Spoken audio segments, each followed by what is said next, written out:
Anyway, you ready for Hoax Hate? Always. All right. We cut it down to one, I see. Yeah, I had to. Save some for next week. And now, the nobody saw it happen, but it's totally a product of Trump's America hoax hate crime of the week. Ah, shit, it's backwards.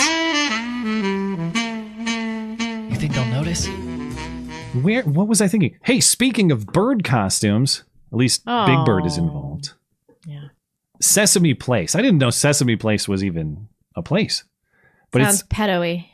Maybe.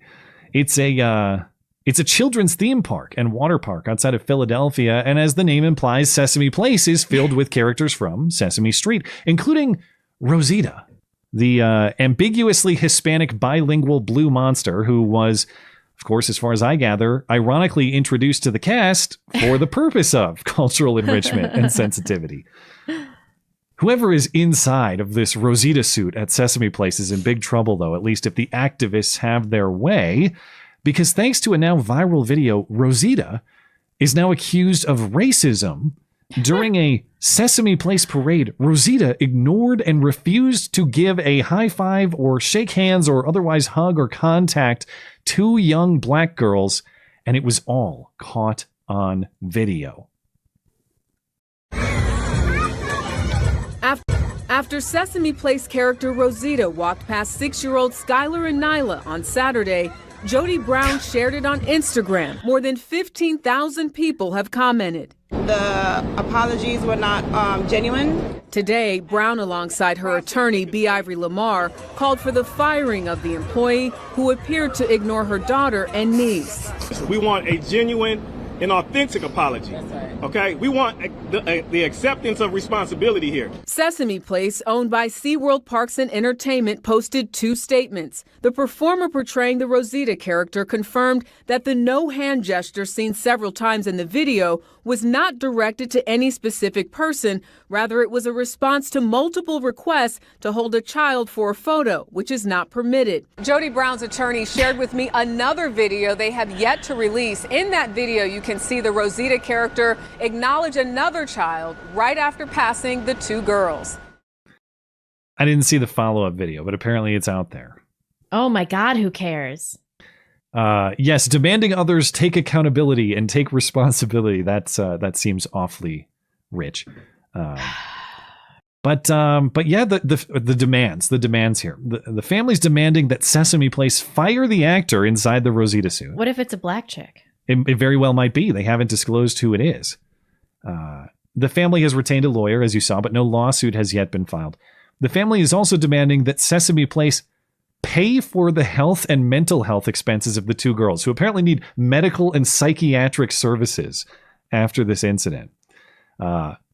Sesame Place has apologized, as you saw. The family says the apology is, quote, not genuine and authentic. Apparently, the sincerity of the apology is measured only by the extortion check that comes with it. And the extortion check has yet to be written. Like, how much did you appeal and appease Black Twitter? That's is the basis of the validity of your attempt. That they all get to vote and decide the amount of the check that must be cut. Now, so far, Sesame Place is rejecting the accusation that the performer's actions are intentional, and they appear to be standing by their employee, at least insofar as they have not made an announcement about discipline or firing for that employee. And as far as I've seen, that employee is not publicly identified. Now, since the incident, the family says they have received numerous reports from other black families who say their children were also not properly high-fived or otherwise acknowledged by Sesame Place characters.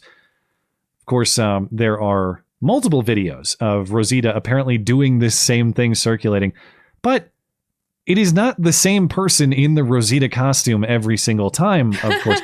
So is this the training at Sesame Place? Make sure you are team Latina, Rosita. Yeah, you do really. not acknowledge any black children under any circumstances. I'm sure that was the intent. Gosh, I feel like if this happened to Emmeline, I would just go about my business and immediately forget about it. I can't imagine seeing the world through the lens of everybody attacking you constantly based on your race. Well, and speaking of taking responsibility and lessons for kids, because that's what this is supposedly all about. Even if I were to grant the premise that these children were treated unfairly, which I don't, but let's say that they were. Let's say that I took my son to some theme park and he was Goofy was rude to him at Disneyland or something. I am not going to teach my son that the proper response is some media tour bitching about it and threatening to file a lawsuit. Yeah. I'm going to teach him to toughen up when he doesn't get his way. Sometimes that happens, and we'll try again next time. Yeah. Just because someone was mean to you doesn't mean that the next person will be. We're going to toughen up and we're going to have a better time. If Goofy didn't work, we're going to go talk to Mickey. We're going to go talk to Minnie, whatever. Or do none of these things ever again. Yeah. Maybe just don't go. Because they're terrible for parents. Yeah. But if you're Sesame Place, and I'm sure that in the boardroom at Sesame Place, they're sitting around going, everybody shut up and wait like 2 weeks and it'll go away. That's probably what I would do. Just ride it out. Just shut the hell up and ride it out. This is now a matter of congressional scrutiny, though. The Congressional Black Caucus has requested a meeting with Sesame Place leadership.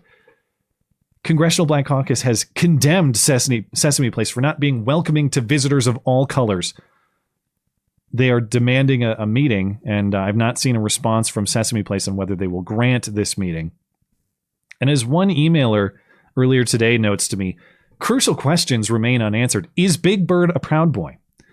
Where exactly were Bert and Ernie on January 6th? We don't know. What are Elmo's connections to Putin? That has yet to be established. We need thorough congressional investigations on all of these matters. And if Liz Cheney and company had a primetime hearing about all of those things, I think it would be less clownish than the January 6th clown show. But good Lord. Well, there probably will be more to this story as we go. That's why I had to cut other hoax hates. This was too deep, and I knew there wasn't going to be time for other hoax hates. How does this story have substance? This is so stupid. I mean, can you imagine what your life would be like if you got offended like this all the time? Yeah. It'd be so consuming. Like, you wouldn't get anything else done. I demand others take responsibility, even though I'm teaching my children that they are to be so mentally and emotionally fragile that if they don't get the proper high five, they're going to need psychiatric evaluation. Well, you would only do that if you were a weak person that had no skill set, right? People with self-confidence that have stuff to offer society typically don't view the world through this oppressive lens. It could be mental weakness, or it could be just an understanding and a recognition that society is in a place and in a state where this sort of behavior is rewarded. If you stand to get a big check out of it, why not cash in, you know? Has it been some Pavlovian conditioning of the Black community whereby we've created the hoax hate segment ourselves? There's a massive incentive. Through positive reinforcement, yeah. It's not just the fact that video goes viral on social media and you become a celebrity for the week. It's the fact that you might get a big bird check out of it.